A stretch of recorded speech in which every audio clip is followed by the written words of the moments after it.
Bonjour mes chers élèves de troisième année collégiale. Je suis vraiment très content de partager avec vous l'activité d'aujourd'hui, évidemment activité de lecture.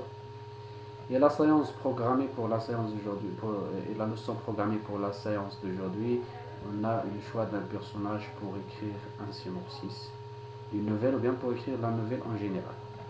Le niveau, c'est la troisième année du cycle secondaire collégial. Le support, c'est le manuel Parcours, page 114, réalisé par le professeur Mohamed Beaïch, collège Abdelkrim Khattabi, Ouarzazati, bien sûr. Comme vous savez, mes chers amis, avant d'entamer notre leçon, de commencer notre leçon, on va faire un petit rappel. Comme vous savez, on a dit parmi les éléments essentiels pour rédiger le synopsis d'une nouvelle, ou bien la nouvelle en général, on est obligé de choisir les personnages. Le choix des personnages est très important. C'est-à-dire, l'élève est demandé à élaborer une fiche consacrée au personnage de sa nouvelle. C'est-à-dire élaborer une fiche des personnages. Évidemment, les personnages, se divisent à deux, les personnages principaux et les personnages secondaires. Les personnages secondaires se divisent à deux. Il y a des proches, des adjuvants qui sont à côté des personnages et il y a il y a un ennemi ou bien des personnages qui affrontent et qui sont contre le personnage principal et qui lui provoquent des problèmes. Passons maintenant à la fiche des personnages choisis pour écrire le synopsis d'un œuvre. Je choisis un personnage principal ou des personnages secondaires en complétant ce tableau.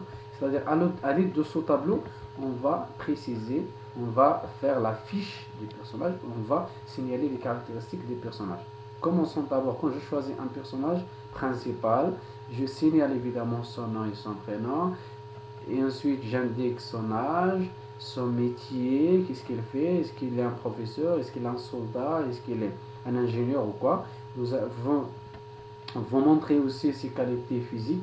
Qualité physique, c'est-à-dire le portrait physique. Vous allez décrire ses vêtements, vous allez décrire sa taille, vous allez décrire tout ça, donc tout ce qui est physique.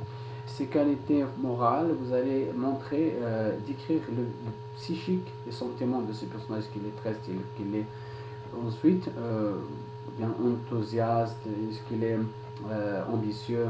Vous allez montrer aussi ses qualités mentales, est-ce qu'il est intelligent ou bien stupide ou bien. Vous allez mettre, mais pour le personnage principal, on essaye de le décrire positivement, c'est-à-dire une description valorisante. Ses réalisations, qu'est-ce qu'il a réalisé, qu'est-ce qu'il a fait dans sa vie, son rêve, c'est-à-dire quel est son objectif, qu'est-ce qu'il veut affronter, qu'il veut atteindre. Voyons ensemble l'exemple d'un personnage principal choisi par Jules Verne, l'écrivain Jules Verne, pour sa nouvelle Michel Strogoff, intitulé Michel Strogoff, manuel parcours, la page 114. Regardez la fiche du personnage principal choisi par Michel Strogoff pour sa nouvelle.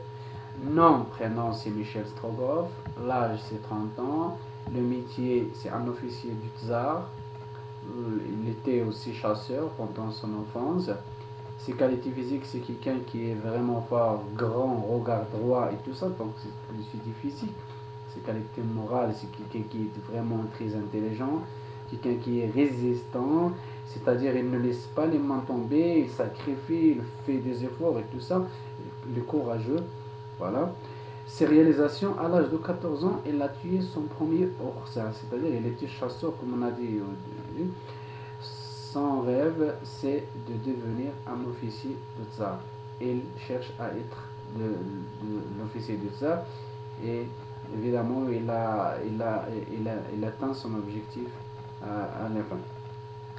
Donc, comme vous savez mes chers élèves, écrire une nouvelle, ou bien le synopsis d'une nouvelle, est vraiment nous demande et nous exige de choisir les personnages, soit les personnages principaux, soit le personnage principal et aussi quelques personnages secondaires. Ma leçon touche à sa fin. Je vous remercie pour votre vigilance et votre attention. On se verra en prochaine vidéo.